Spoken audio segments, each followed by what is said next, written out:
अस्सलाम वालेकुम। My name is Rajda Hashmi. मैं आप लोगों को पढ़ाने जा रही हूँ इकनॉमिक्स 401, जिसमें आप पढ़ेंगे what is economics, branches of economics, factor of production, economic systems and micro and macro economics. चलिए स्टार्ट करते हैं। उम्मीद है आप लोगों को इंशाल्लाह अच्छे से समझ आएगी। इकनॉमिक्स क्या है और किस लिए ये पढ़ाई जाती है, क्या इसका हमारी लाइफ में क्यों ज़रूरत है इसकी, हमारी लाइफ में हमने इसको किस वजह से स्टार्ट किया है। इसमें हमने पढ़ना है कि ये हमारे लिए नेचुरल साइंस नहीं है। ये जस्ट हमने इसको ये लोगों के बिहेवियर को जांचने के लिए इसकी स्टडी करनी हमारे लिए ज़रूरी है। Economics is the study of how we the people engage. देखा वही बात, हम लोगों के साथ किस तरह इंगेज हो सकते हैं, किस तरह हम उनसे काम ले सकते हैं, किस तरह हम प्रोडक्शन को बढ़ा सकते हैं, किस तरह हम डिस्ट्रीब्यूशन को कंप्लीट बढ़ा सकते हैं, consumption of goods and services in a society में किस तरह उनको बढ़ा कर ज़्यादा से ज़्यादा लोगों को, सोसाइटी को फ़ायदा पहुंचा सकते हैं। डेफिनेशन ऑफ इकोनॉमिक्स ये है कि इकोनॉमिक्स विच स्टडी करते हैं ह्यूमन के बिहेवियर को as a relationship between ends and the scarce means which have alternative uses. इसमें उन्होंने ये कहा है कि हमने साइंस, ये एक साइंस नहीं है लेकिन फिर भी हमने इसको स्टडी जो करना है वो लोगों के बिहेवियर को और उनके साथ अपने रिलेशनशिप को एंड तक यूज़ कैसे करना है। और अगर फॉर एग्ज़ाम्पल वो इस कोई ऐसी चीज़ है जो नायाब है, ठीक है, सक्रेस में नायाब है, उसको हमने उसका मुतबादल किस तरह इस्तेमाल करना है। जो चीज़ हमारे पास नायाब है हमने उसको किस तरह कोशिश करनी है कि नायाब चीज़ को हम, हाँ जी, तो इसमें ये था कि हमने रिलेशनशिप देखना है, लोगों के बिहेवियर के साथ कॉन्टेक्ट करना है और एंड्स एट द एंड तक हमने चेक करना है कि ये चीज़ें किस तरह हमारे पास आ सकती हैं, हम लोगों का बिहेवियर का किस तरह यूज़ कर सकते हैं सोसाइटी में, जितनी हमारे पास ज़रूरत के लिहाज से क्या कितनी ज़रूरत है लोगों को चीज़ों की और किस तरह हमने इनको लोगों तक पहुंचाना है। और सक्रेस मीन्स होता है नायाब, और हमने उसका मुतबादल कहाँ से ढूंढना है। हमें अल्टरनेटिव यूज़ करके हम अपनी ज़्यादा से ज़्यादा डिमांड और सप्लाई को किस तरह से क्रिएट कर सकते हैं, ये हमारी इकोनॉमिक्स हमें हेल्प करती है ये जानने में कि हम किस तरह यूज़ करते हैं सक्रेस को, अल्टरनेटिव्स को, सप्लाई चेन को और डिमांड चेन को पूरा करने के लिए इन द सोसाइटी। नेक्स्ट हमारे पास है ब्रांचेस ऑफ इकोनॉमिक्स। इकोनॉमिक्स की दो ब्रांचेस हैं, एक में है नॉर्मेटिव इकोनॉमिक्स और एक में है पॉजिटिव इकोनॉमिक्स। अच्छा, हम साथ साथ दोनों को एक्सप्लेन करके समझाने की मैं कोशिश करती हूँ आप लोगों को। इसमें है पहला नॉर्मेटिव साइंस, जो इकोनॉमिक्स नॉर्मेटिव इकोनॉमिक्स रेफर्स करती है जजमेंट ऑफ वैल्यू को। हाँ जी, इसमें हम वैल्यूज़ को देख सकते हैं, अपने गोल को और पब्लिक पॉलिसीज़ को हम चेक कर सकते हैं कि कितनी हमें डिमांड कहाँ पे है और कहाँ पे हमें कितनी सप्लाई की ज़रूरत है। ये हमारी नॉर्मेटिव इकोनॉमिक्स में आती है, लेकिन इसमें यह है कि हम उनको टेस्ट नहीं कर सकते। डिमांड एंड सप्लाई की जो चेन हमारी चल रही है हम उनको टेस्ट नहीं कर सकते। Normative example, normative economics theory not only describe how many supplies growth affect inflation, कि हमारे पास कितनी मनी होगी, मनी सप्लाई कितनी होगी जो हमारी अफेक्ट करेगी इन्फ्लेशन रेट पे। Normative economics theory not only describes how interest rate affect inflation, के हमें ये भी नहीं इसमें समझ आएगा कि हमारी मनी सप्लाई कितनी होनी चाहिए जिससे हमारा इन्फ्लेशन ग्रो कर जाए, जिससे अफेक्ट हो हमारे इन्फ्लेशन रेट पे। और ना ही हमें इससे ये समझ आ सकती है कि हमने कितना इंटरेस्ट रेट लिया है, ये कितना इंटरेस्ट रेट हमारे इन्फ्लेशन पे अफेक्ट कर रहा है। तो इसके बदले में पॉजिटिव जो इकोनॉमिक्स है वो हमें शो करती है bye contrast is the analysis of facts. इसमें हमें एक्यूरेट पॉजिटिव साइंस जो होती है वो हमें accurate effects of behaviour and economy के टोटल जितने भी इफेक्ट्स होते हैं एनालिसिस करने के बाद वो देती हैं कि इतनी हमारी ज़रूरत है सप्लाई की, इतनी डिमांड की ज़रूरत है, कहाँ पे हमें इन्फ्लेशन रेट इंक्रीज़ होगा और कहाँ पे हमारा डिफ्लेशन रेट डिक्रीज़ होने के चांसेस हैं। इसमें जो हमें असल में अफेक्ट करती है वो एनालिसिस ऑफ फैक्ट है। जो हमारे पास एनालिसिस आता है वो इन वर्ड्स में आता है,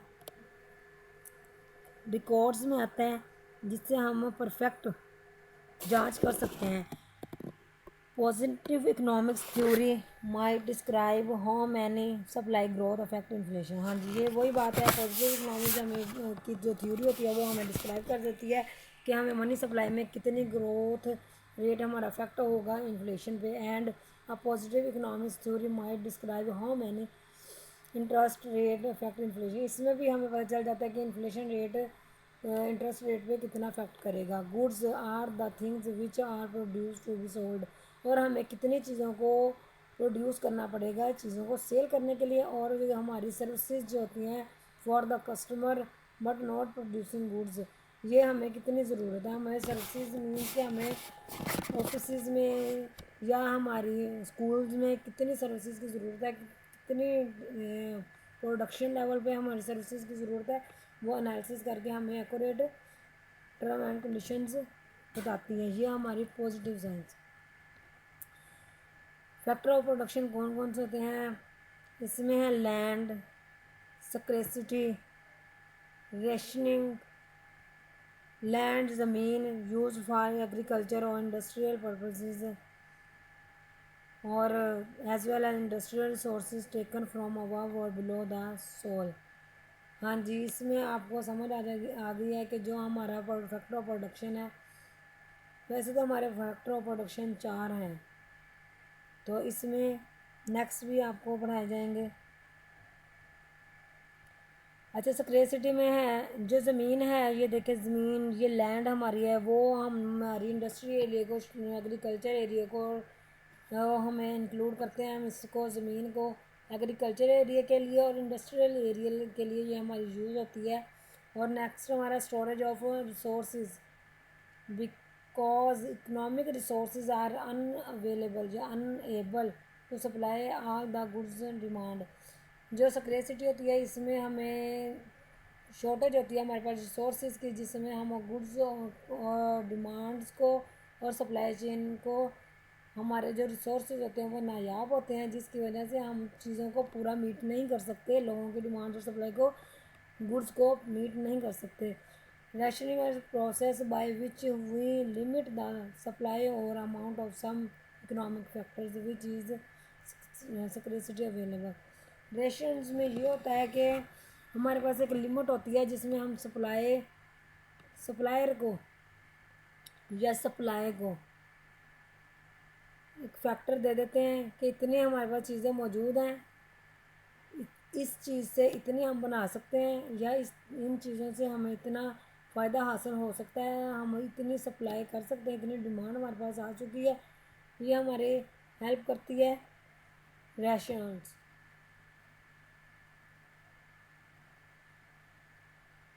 लैंड, लेबर, कैपिटल, ये रैशनल, ये 4 हमारे मेन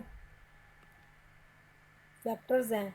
अच्छा, कैपिटल है, ये कैपिटल हमारे पास हो जिससे हम मशीनरी भी परचेज़ कर सकें, प्लांट भी लगा सकते हैं चीज़ों को बनाने के लिए, ये हमारी प्रोडक्शन ऑफ गुड्स इसके ज़रिए इंक्रीज़ हो सकती है। कैपिटल लेबर जो होती है वो मैन पावर होती है यूज टू प्रोसेस, ये मैन पावर जो होती है हमारे इंडस्ट्रियल एरिया में हमारे काम आती है, जो फैक्ट्री में हमारे काम लेबर हमारे काम कर रहे थे। एंटरप्रेन्योरशिप जो होती है ये मैनेजरियल एबिलिटीज़ होती हैं, ये मैनेजरियल एबिलिटीज़ होती हैं, पर्सनस होते हैं जो हमारी ऑर्गेनाइजेशन का एंटरप्रेन्योर करते हैं, हमें ओनर्स को फर्म को मैनेज करने में उसकी हेल्प करते हैं, उनको बताते हैं कि इस जगह आपको कितनी डिमांड, सप्लाई या लेबर या कैपिटल की ज़रूरत है।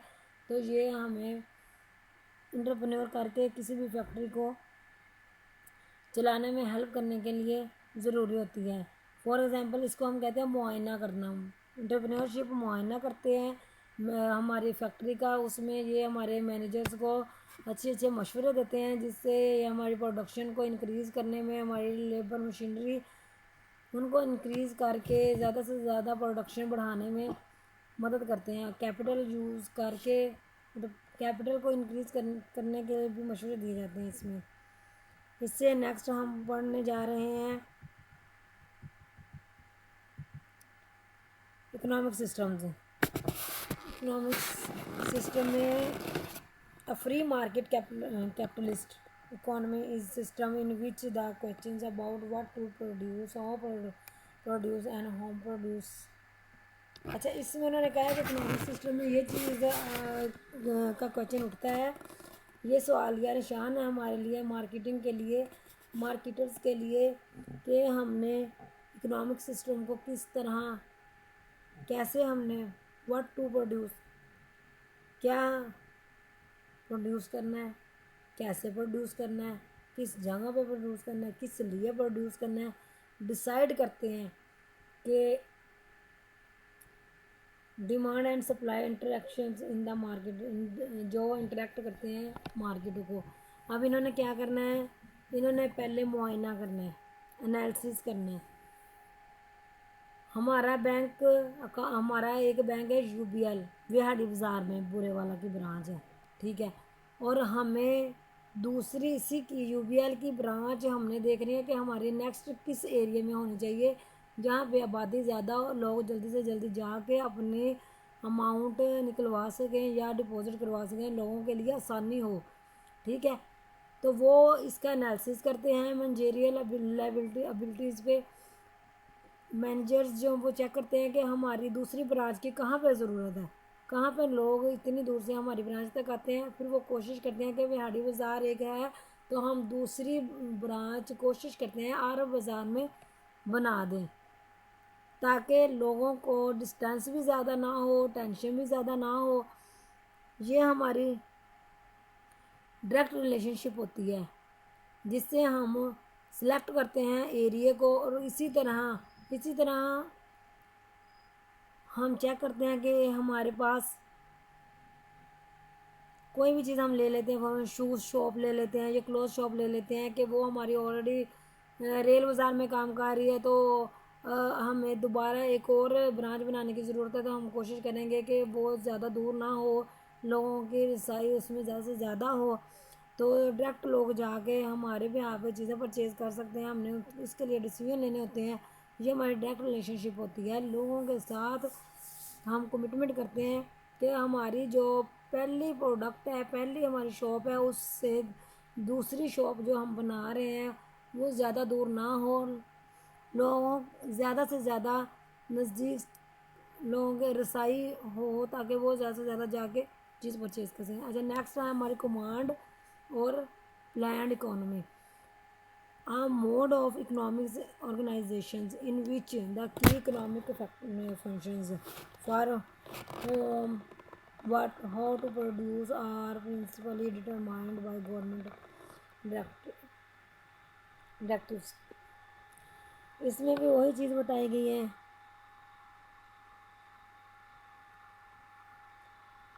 कि हमें व्हाट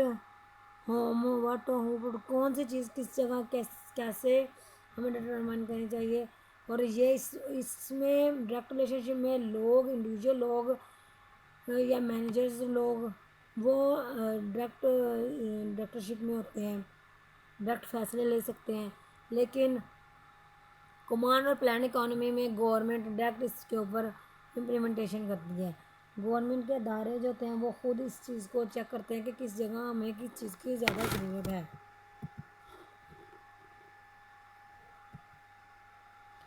अब हम पढ़ने जा रहे हैं micro economics and macro economics. Micro economics is the study of decision made by people and business regarding the allocation of resources and prices at which trade goods and services. Microeconomics examines how a company could examine its productions and capacity so that it's could lower price and better compete. Micro economics में हम ये चीज़ देखते हैं कि हमने लोगों को business जो एलोकेट करते हैं रिसोर्सेज कितने नज़दीक से नज़दीक उनकी गुड्स एंड सर्विसेज की पहुंच कहाँ तक है, कहाँ से कहाँ तक उनकी चीज़ों को हम पहुंचाएं कि लोग या जनरल पब्लिक वो उनकी रसाई ज़्यादा से ज़्यादा हो सके, इसकी हम स्टडी करते हैं। माइक्रो इकोनॉमिक्स में हम डिसीजन लेते हैं लोगों के लिए, उनके बिजनेस के लिए, उनको रिसोर्स फ्राहम करते हैं, प्राइसेस कम से कम हो और लोगों की गुड्स एंड सर्विसेज उन तक ज़्यादा से ज़्यादा आसानी से पहुंच सके, इसकी स्टडी हम करते हैं माइक्रो इकोनॉमिक्स में। आगे है macro economics is a branches of economics that deals with the relationship of the major factors in economy. For example, macroeconomic factors include economic outputs, unemployment, inflation. These indicators of economic performance are closely mentioned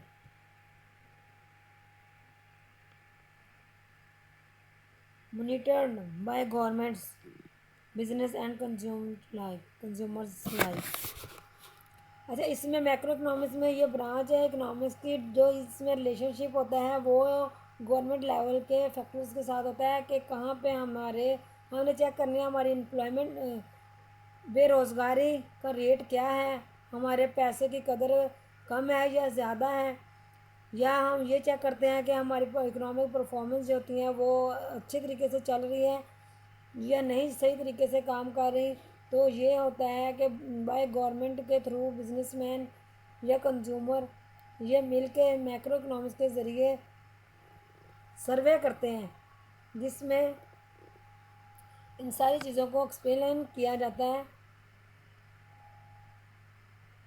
ताकि लोगों की flow बहबूद के लिए ज़्यादा से ज़्यादा काम किया जा सके और लोगों की जितनी भी चीज़ें हैं फॉर एग्ज़ाम्पल उनकी